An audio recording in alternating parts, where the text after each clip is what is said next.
Shalom, selamat pagi Bapak Ibu, saudara-saudariku dikasih Tuhan.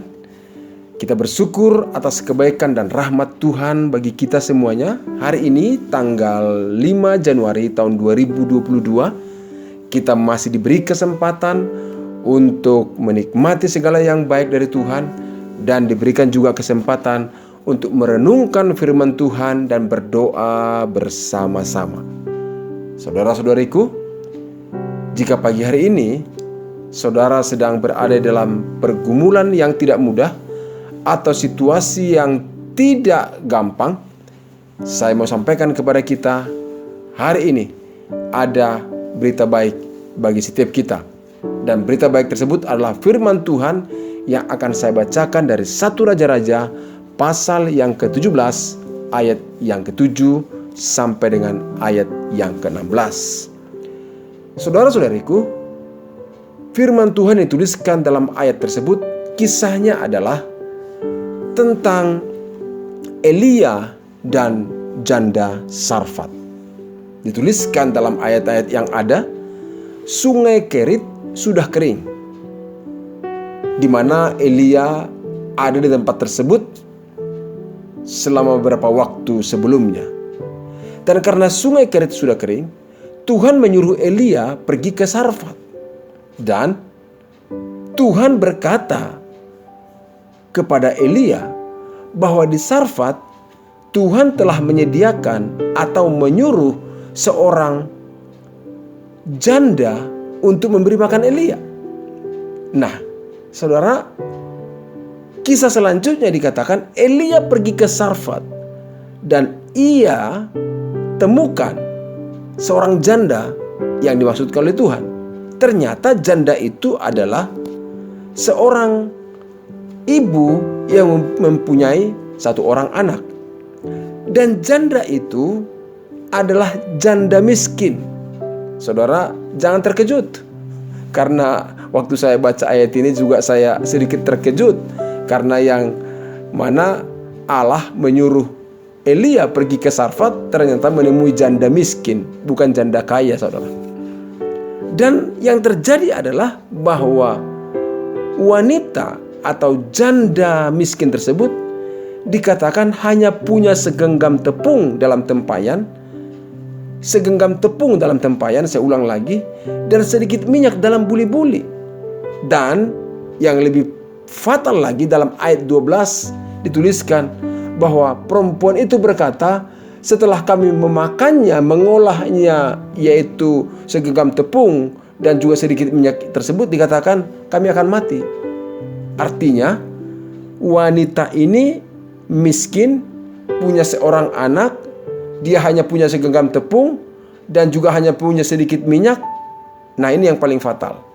Dia sedang berada dalam posisi keputusasaan atau berputus asa. Artinya Elia diperhadapkan pada suasana yang kritis karena sungai Kerit sudah kering. Sampai di Sarfat, ia bertemu dengan janda yang miskin dan bisa saya katakan seorang janda yang sedang dalam keadaan pesimis. Waduh, situasi kritis, bertemu dengan seorang yang pesimis, miskin pula. Nah, lalu waktu saya membaca kisah ini di dalam 1 Raja-Raja pasal 17 ayat 7 sampai 16, saya semakin penasaran dan saya mau tahu apa kisah selanjutnya. Karena Elia disuruh oleh Tuhan pergi ke Sarfat, ternyata berjumpa dengan seorang janda yang kata Tuhan adalah dipersiapkan Tuhan menyediakan makanan bagi Elia. Maka saya katakan, apa yang terjadi selanjutnya?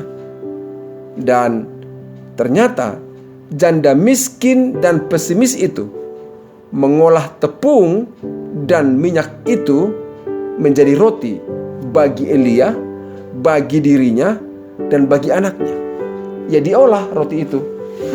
Diolah minyak dan tepung itu menjadi roti dan mereka makan. Dan secara logika manusia, selesai mereka mengolahnya, dan seperti yang dikatakan oleh janda itu kepada Elia, selesai makan, habislah semua, mereka akan mati. Namun Yang terjadi selanjutnya bukan seperti itu. Di dalam ayat yang ke-16 dikatakan bahwa tepung dalam tempayan itu tidak habis. Artinya ini bisa berkurang, tepungnya berkurang. Dan minyak dalam buli-buli itu tidak berkurang. Seperti firman Tuhan yang diucapkannya dengan perantaraan Elia.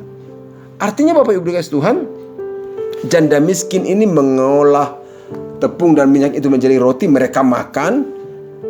Artinya mereka itu, Elia makan, janda ini juga makan, dan anak juga makan. Tetapi ada satu hal yang tidak biasa atau di luar logika saya katakan. Karena tepung dalam tempayan itu tidak habis, dan minyak dalam buli-buli itu tidak berkurang. Saya katakan ini hal yang unik, tidak wajar.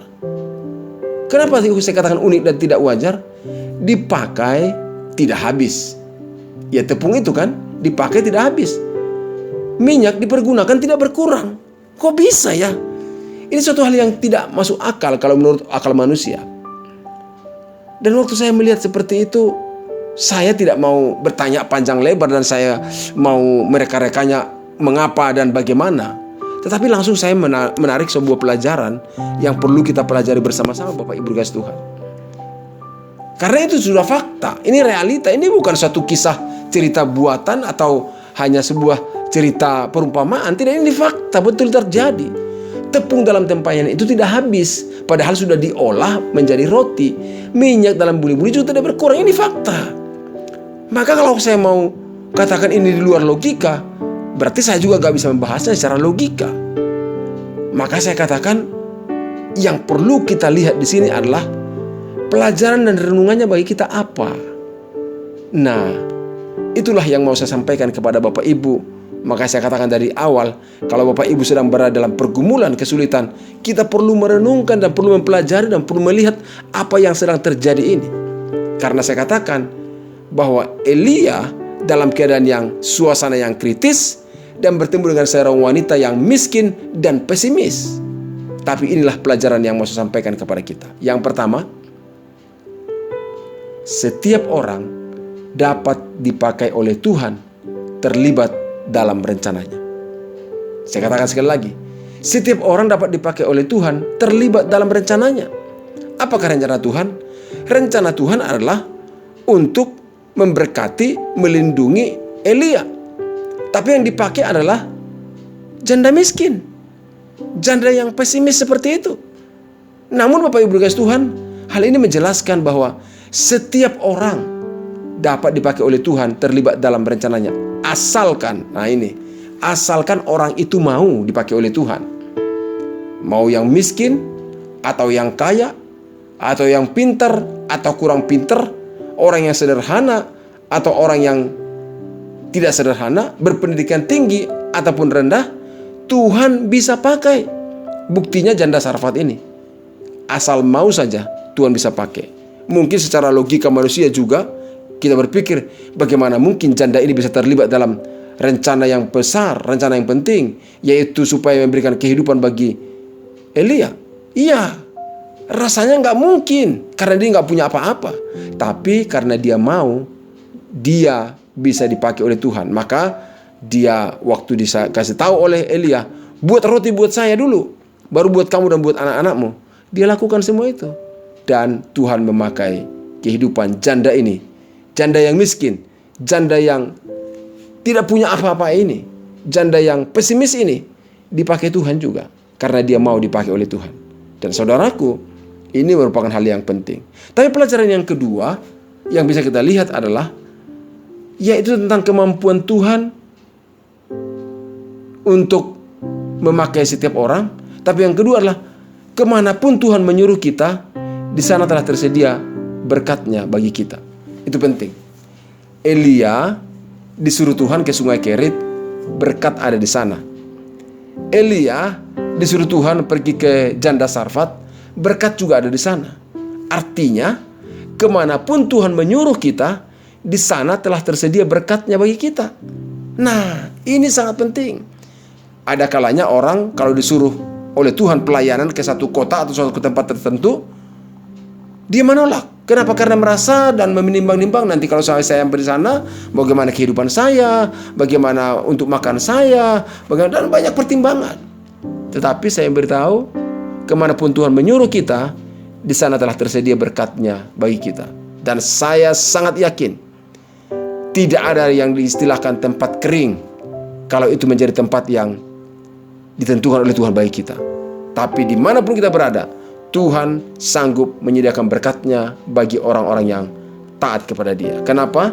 Karena kemanapun Tuhan menyuruh, di sana telah tersedia berkat-Nya bagi kita. Oleh karena itu, saudara-saudariku, pada kesempatan hari ini, menjadi pertanyaan kepada kita setiap pribadi lepas pribadi. Maukah Anda dipakai Tuhan? Maukah Anda dipakai oleh Tuhan? Kalau katakan mau, percayalah, Tuhan pasti memakai Anda. Lakukan apa yang mampu Anda lakukan sesuai dengan perintah-Nya. Seperti janda Sarfat ini, yang bisa dia lakukan hanya menyediakan roti bagi Elia. Dan hanya itu, sederhana sekali. Tapi dia dipakai oleh Tuhan dengan begitu luar biasa, dengan segala keterbatasan dan kekurangannya. Yang kedua menjadi pertanyaannya adalah, apakah Anda sedang disuruh oleh Tuhan ke tempat tertentu? Atau disuruh Tuhan oleh melakukan pekerjaan tertentu? Disuruh Tuhan untuk suatu tugas tertentu? Saya beritahu, ayo bergerak, bertindak, serta melangkah ke tujuan itu. Jangan takut, Tuhan telah siapkan berkat-Nya bagi Anda. Tuhan sudah sediakan berkat di sana. Melangkahlah. Tujuan itu masalah tempat, tujuan itu masalah pekerjaan. Lakukan, bertindak sekarang. Jangan ragu-ragu. Karena kalau Tuhan menyuruh kita ke suatu tempat, Tuhan sudah siapkan berkat bagi kita di sana. Oleh karena itu, Bapak, Ibu, saudara-saudariku, hari ini, tanggal 5 Januari tahun 2022, saya mengajak Bapak Ibu berdoa dengan sungguh dan menyerahkan kehidupan kita ke dalam tangan Tuhan, supaya Dia yang menuntun kita, menyertai kita, dan membawa kita kepada tujuannya. Karena di sana Tuhan pasti menyediakan berkat-Nya bagi kita. Dan siapapun yang mau dipakai Tuhan, Tuhan akan memakai mereka semuanya. Dan juga saya berdoa, kiranya Bapak Ibu juga mengalami berkat Tuhan dan pertolongan Tuhan hari ini. Mari kita berdoa.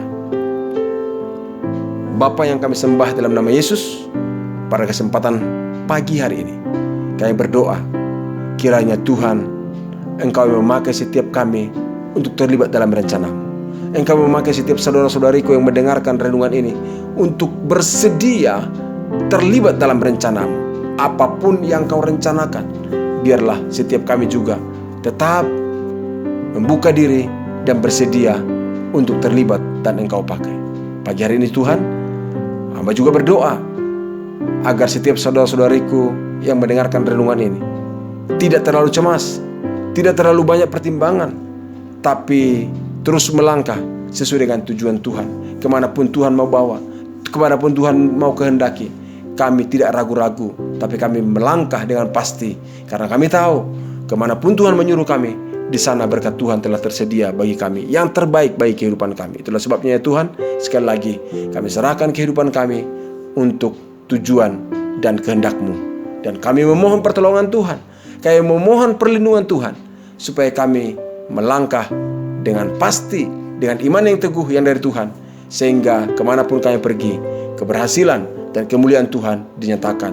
Seperti Elia melangkah sesuai dengan perintah Tuhan, dan dia mengalami pertolongan, berkat, dan penyertaan Tuhan yang memuliakan Tuhan. Terima kasih ya Bapa. Pagi hari ini kami mengucap syukur. Sekali lagi hamba menyerahkan setiap saudara-saudaraku yang mendengarkan renungan ini. Berkati mereka, berkati keluarganya, berkati kehidupannya. Terima kasih Bapa. Di dalam nama Yesus kami berdoa dan kami mengucap syukur. Haleluya. Amin. Bapak, Ibu, saudara-saudaraku dikasih Tuhan, demikian renungan dan doa kita pagi hari ini. Sekali lagi saya mau sampaikan kepada kita, tetaplah taat kemanapun Tuhan perintahkan kita, karena di sana berkat-Nya sudah tersedia bagi kita. Tuhan Yesus memberkati. Salam sejahtera bagi kita semuanya. Shalom.